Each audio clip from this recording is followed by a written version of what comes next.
Happy Teacher's Day po sa lahat ng mga teachers sa buong mundo, kahit saan man po kayong lugar. Happy Teacher's Day po sa inyong lahat. Hindi po talaga alam ni ma'am na may pa-surprise kami na ganyan. Nagulat na lang siya na pumasok siya. Wow, may pa-surprise pa lang mga parents. Siyempre, tumantawa rin naman si ma'am na talaga nag-effort kami. Yes, nag-effort talaga kami dyan para mapa-surprise si ma'am. Dahil gusto rin naman namin matuwa si ma'am sa aming surprise kahit maliit na bagay lang yan. Diyan nga, kasama ko dyan si Kulit, pero hindi siya nagpa-picture, ayaw niya magpa-picture, ayaw niya magpa-video, kasi wala talaga siya sa mood. Masama talaga yung pakiramdam niya. Pero pumunta kami dyan dahil yung officer ko, gusto ko rin tumulong sa mga parent. So yan na nga, tumulong nga ako dyan, kasama ko si Kulit, pero hindi siya pumasok. Naka ano lang siya, nakapambahay lang siya. Ayaw niya magpa-video, ayaw niya magpa-picture. Ayaw din niya magpadamit ng maganda, basta ayaw niya lahat.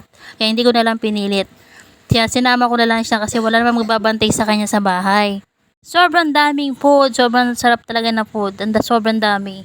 Kaya iba talaga ay nag-shower na kasi ang dami talagang food. Nabusog naman lahat.